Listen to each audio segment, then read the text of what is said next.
ব্রাজিলের হয়ে কি নেইমার বিশ্বকাপ খেলবে? এটাই যখন সবচেয়ে বড় প্রশ্ন, ঠিক তখনই তার ক্লাব সান্তোসে বাড়ছে দুশ্চিন্তা।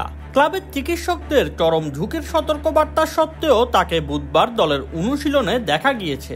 বাম হাঁটুর মেনিসকাসে চির ধরা পড়েছে তার, যা ঠিক করতে প্রয়োজন সার্জারি। অপারেশন করালে চলতি মৌসুমে আর মাঠে নামা সম্ভব হবে না, কিন্তু অবনমনের তলায় দাঁড়িয়ে থাকা সান্তোসের জন্য এই মুহূর্তে নেইমারই সবচেয়ে বড় ভরসার নাম। ব্রাজিলের ঐতিহ্যবাহী দল সান্তোস বর্তমানে ব্রাজিলের সিরিয়াতে পয়েন্ট টেবিলে 17 নম্বরে, অবনমন অঞ্চলের ঠিক উপরে। বাকি মাত্র 3 ম্যাচ। এই অবস্থায় নেইমারের ব্যথা নিয়ে খেলার সিদ্ধান্তকে ঘিরে তৈরি হয়েছে বড় আলোচনার ঝড়। কেননা আসন্ন বিশ্বকাপে পূর্ণ ফিট হওয়া ছাড়া যে নেইমারের জায়গা নেই তা আগেই স্পষ্ট করেছেন 5 বারের বিশ্ব চ্যাম্পিয়নদের কোচ কার্লো আনচেলত্তি।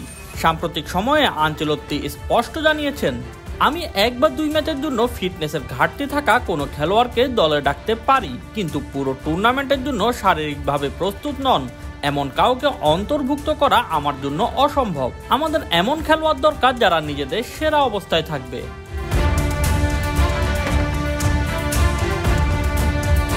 সান্তোসের দলীয় অনুশীলনের ভিডিওতে দেখা যায় নেইমার সতীর্থদের সঙ্গে ট্রেনিং করলেও শারীরিক ভাষায় স্পষ্ট তিনি শতভাগ ফিট নন।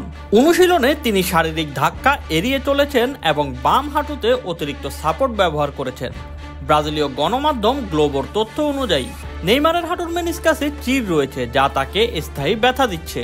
চিকিৎসকদের কথায় পরিস্থিতি এমন যে কোনো বড় ধাক্কায় হাঁটুর অবস্থা আরও খারাপ হতে পারে এবং তিনি 2026-এর শুরুর অংশ পুরোটা মাঠের বাইরে থাকতে পারেন।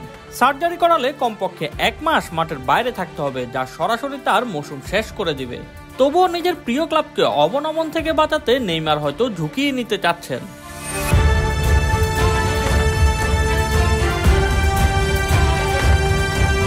সান্তোস দ্বিতীয় বিভাগে নেমে যাওয়ার সম্ভাবনা এড়াতে নেইমারের মতো সুপারস্টারের উপস্থিতি বড় পার্থক্য করে দিতে পারে, কিন্তু তার ফিটনেস এবং তার কেরিয়ারের ভবিষ্যৎ এই মুহূর্তে চরম অনিশ্চয়তার মুখে। হয়তো এতেই শেষ হতে পারে নেইমারের বিশ্বকাপ খেলার স্বপ্ন।